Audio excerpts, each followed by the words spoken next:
और out of form लोग आपको रिस्पॉन्ड नहीं करते, उसकी तो फॉर्म ही नहीं है ना, तो वो तो आप चांस ले रहे हैं कि शायद ये चल पड़े, शायद, या जब ये चलेगा। तो हमारी क्रिकेट आधी से ज़्यादा तो वो वाले प्लेयर खा गए जिनके बारे में कहा जाता था जिस दिन ये चला उस दिन हम मैच जीतेंगे। तो वो और अब फॉर्म को लेकर हम बहुत नॉन सीरियस हैं, हम करंट फॉर्म को वैल्यू ही नहीं करते। देखिए जब आप किसी आउट ऑफ फॉर्म प्लेयर को कैरी करते हैं ना, तो उस प्लेयर की फिर पीछे हिस्टोरिक कंसिस्टेंसी होनी चाहिए। फॉर एग्जांपल अभी तो लोग बाबर से इंपेशेंट हो गए ना कि 18 मैच 18 इनिंग्स गुजर गई हैं उसकी और उसने रन नहीं किया, फेयर है ना, 18 इनिंग्स उस जैसे प्लेयर के लिए बहुत है, उनकी बात ठीक है, बजाय अपनी जगह। High performance coach of Pakistan, उनसे पूछा गया जी कि बाबर आजम पिछले 18 इनिंग से तकरीबन वो 30 या 40 से ऊपर का स्कोर नहीं बना पा रहे, क्या इशू है? ही सेड इसमें कोई टेक्निकल फॉल्ट नहीं है क्योंकि वो 40 तक तो पहुंच जाते, बट उसके बाद आई थिंक कोई मेंटल डिस्कनेक्ट आ जाता है जिसकी वजह से कि वो अपने रन नहीं स्कोर कर पाते। तो आई थिंक बाबर का टेक्निकल फॉल्ट है। रीजन वहाँ है कि बिकॉज वो खड़े रहते हैं और वो खुल रहे हैं बार बार, हर बॉल पे खुल रहे हैं। I think there is a problem in his technique, he needs to work on that, because इसी वजह से उनका मेंटल ब्लॉक पे आ जाता होगा कि मैं ऐसा क्या गलत कर रहा हूँ जिसकी वजह से मेरा बॉल बल्ले पे नहीं लग रहा। और हम उसको खिलाई जा रहे हैं। भाई अपने सीनियर प्लेयर्स को ड्रॉप करने में आपको कबाहत क्या है? इसमें हर्ज क्या है? बाबर आजम साहब 17 इनिंग्स हो चुकी हैं, उनसे स्कोर नहीं हो रहा। तो भाई अगर आपसे स्कोर नहीं हो रहा, मैं तो बाबर को ये मशवरा दूंगा कि यार रेस्ट ले लो। रेस्ट करने में कोई कबाहत नहीं है, कोई आपको ये नहीं कह देगा कि आपने रेस्ट क्यों किया है। जब खुदा की कसम पाकिस्तान क्रिकेट टीम पता क्या काम कर रही है? अपनी फैन फॉलोइंग खराब कर रही है कि हमने इस क्रिकेट टीम के साथ जो फैंस वाबस्ता है उन फैंस को इस क्रिकेट टीम से दूर करना है। मैं रोजाना कमेंट्स पढ़ता हूं लोगों के, सोशल मीडिया हम देखते रहते हैं। कोई भी पाकिस्तान क्रिकेट टीम का जो फैन है वो इस तरह की जलालत को अब मजीद बर्दाश्त नहीं करना चाहता। हजारों की तादाद में क्रिकेट फैंस हैं जो पाकिस्तान क्रिकेट टीम को फॉलो करना छोड़ गए हैं।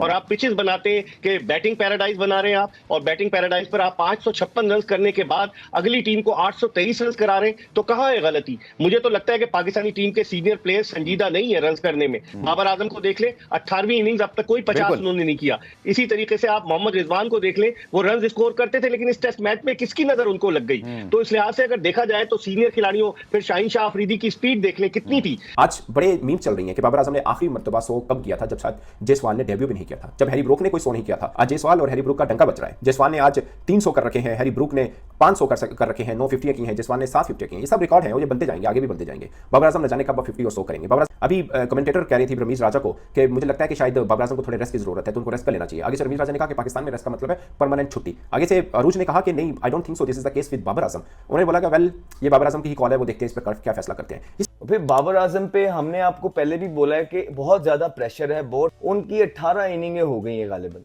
तो उनसे अब एक भी 50 नहीं हो रहा। कोई 54 मैचों में उनके टेस्ट के अंदर उनका एक मैन ऑफ द मैच है।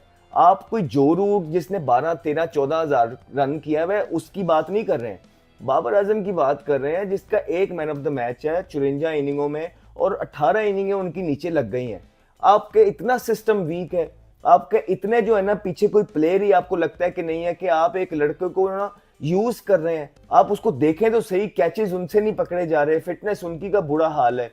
अब आप देखिए जिस विकेट के ऊपर इंग्लैंड 823 बोर्ड के ऊपर लगा रहे, जो रूट 250 मारा है, हैरी ब्रूक 300 मारा है, गस एटकिंसन की बॉल के वो बाबर आजम कोर्ट बिहाइंड हो गया 15 बॉलों में 5 स्कोर करके। बाबर आजम रेड बॉल अब नहीं खेल सकते। जो बाबर आजम की परफॉर्मेंस चल रही है, बाबर आजम को रेस्ट की जरूरत है, बाबर आजम को मेंटली तौर के ऊपर रेस्ट चाहिए। जय हिंद दोस्तों, आप सबको इंडिया में जान पर स्वागत है। दोस्तों जैसे मैंने आपको पहले बताया था, आज अगर और 7-8 ओवर खेल और होता तो आज ही दिन में पाकिस्तान ऑल आउट हो जाता, और आज के दिन अगर पाकिस्तान ऑल आउट हो जाता तो ये पाकिस्तान की इकोनॉमी के लिए भी बहुत अच्छा होता। क्योंकि आप सोचो कल फिर 30-40 मिनट्स के लिए प्लेयर आएंगे, सारा सिक्योरिटी का इंतजाम किया जाएगा, पाकिस्तान इकोनॉमी के ऊपर एक तरीके से बर्डन ही पड़ेगा। लेकिन अब पाकिस्तान में ये डिस्कशन हो रहा है कि बाबर आजम कैसे, जब पाकिस्तान को ज़्यादा ज़रूरत होता है उस सिचुएशन में उन्हें धोखा देकर चला जाता है। इस बात को लेकर रोना धोना चल रहा है।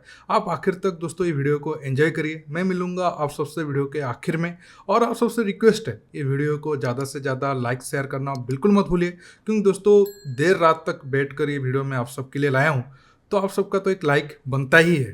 तस्वीरें बाबर आजम की जब कभी मुखालिफ टीम उनके लिए क्लैप करती थी, आज बाबर आजम जा रहे हैं, हम लोग उनका मजाक उड़ा रहे हैं। मैं कोई ये नहीं कह रहा कि आज भी उनके गीत गाते रहे, मैं ये नहीं कह रहा। मैं सिंपल ये कह रहा हूँ कि उन रीजंस को ढूंढिए जो आपके मेन प्लेस को खत्म कर रहे हैं। क्योंकि बाबर आजम जाएगा, कोई नया बाबर आजम आ जाएगा, लेकिन उसके साथ भी वही होगा जो इसके साथ हुआ है। उन रीजंस को दूर कीजिए।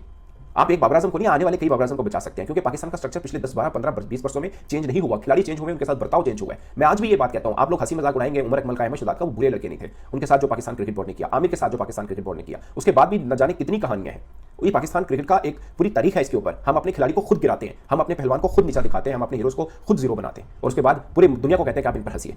आप बिठा रहे हैं, बाबर आजम खुद भी बैठ जाएंगे, वो खुद भी बैठ जाएंगे, उनको पता है वो नहीं रन बन रहे तो इजी हो जाए, खुद भी बैठ जाएंगे, ब्रेक के बाद आएंगे, शायद थोड़ा डिफरेंट हो। मैं तो खैर ये सीरीज होने से पहले कहा था नसीम शहीन बाबर को रेस्ट दें, ड्रॉप नहीं करा, रेस्ट दें, दूसरों को देंगे, थोड़ा रिलैक्स होंगे, घर में बैठेंगे, देखेंगे, टीवी पे देखेंगे, थोड़ा मन में रहेगा क्या गलती हुई है, वो ठीक हो जाएगी। अगर आप देखिए, अगर इस फ्लैट ट्रैक के ऊपर बाबर रन नहीं कर सकता तो बाबर आजम के लिए रन करना बहुत मुश्किल है। बाबर आजम को एक बहुत लंबे ब्रेक की जरूरत है क्रिकेट के अंदर, क्योंकि इतना बुरा सवाल किसी प्लेयर पे नहीं है जितना बाबर के ऊपर आया हुआ है। विराट कोहली के ऊपर जब डाउनफॉल था ना, तो विराट कोहली ने सेंचुरी नहीं की थी, लेकिन 50 उसके रेगुलर आ रहे थे। बाबर आजम तो 50 भी नहीं कर पा रहे। 17 इनिंग्स हो चुकी है, बल्कि 18 इनिंग्स हो चुकी हुई है बाबर आजम की। और जिस तरीके से पाकिस्तान परफॉर्मेंस करके दिखा रहा है, अब्दुल्ला शफीक पहली बॉल के ऊपर आउट हो गई है, कप्तान शान मसूद जिसने 150 मारा वो कैसे सॉफ्ट डिसमिसल हो रहा है, बाबर आजम कैसे आउट होके जा रहा है। ये पाकिस्तानी टीम के कोई काम लग रहे हैं आपको जीतने के? बाबर आजम को देखिए आप, बाबर आजम ऐसा लग रहा है जैसे जिसे कहते हैं ना अंडर 16 का प्लेयर खेल रहा हो, डर डर के खेल रहा होता है। ये बाबर आजम नहीं था जो बाबर आजम हम देख रहे हैं। ये तो क्रिकेट खेलना ही भूल चुका हुआ है। चौका मारा उसके बाद किस तरीके से आउट हो गया।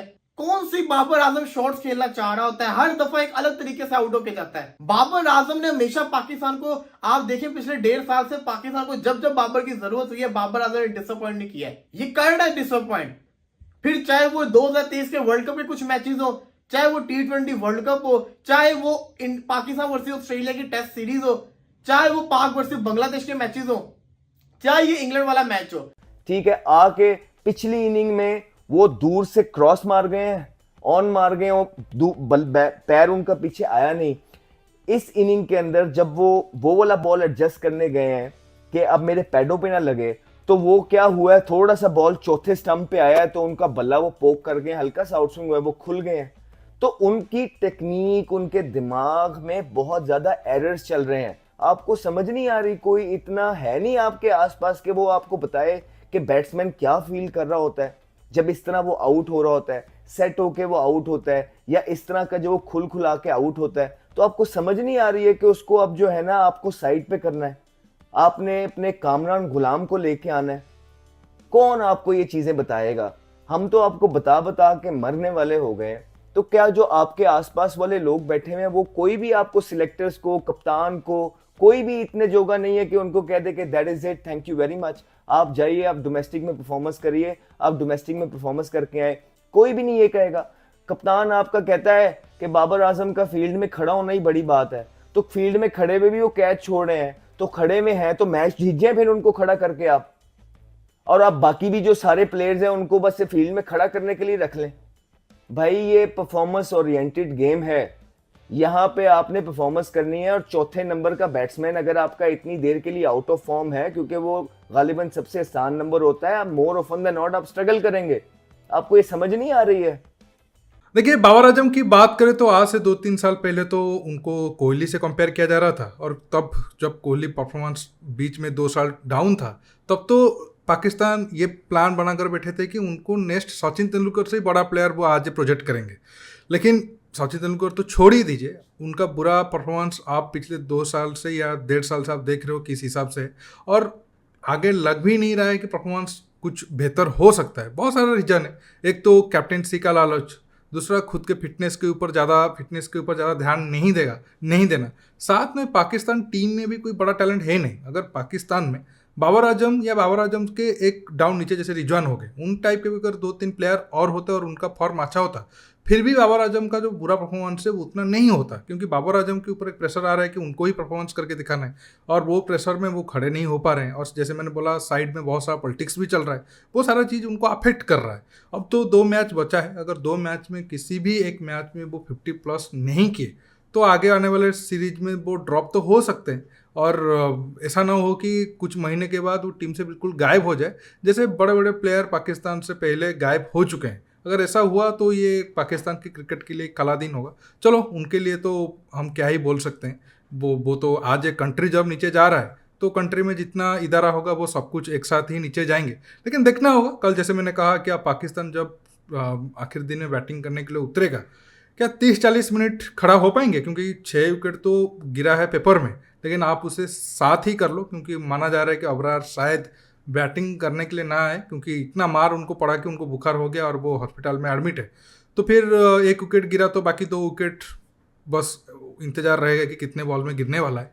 बाकी देखते हैं कल क्या होता है। कल तो पाकिस्तान हारने के बाद तो और पाकिस्तान मीडिया में काफ़ी चर्चा इस बात को लेकर होगा। जो भी डिस्कशन होगा मैं आप सबके लिए ज़रूर लाऊंगा। दोस्तों आज के टॉपिक में बस इतना ही। आप इस मुद्दे पर जो भी राय रखना चाहते हो नीचे कमेंट बॉक्स में कमेंट करके बताइए, और ये वीडियो को ज़्यादा से ज़्यादा लाइक शेयर करना बिल्कुल मत भूलिए।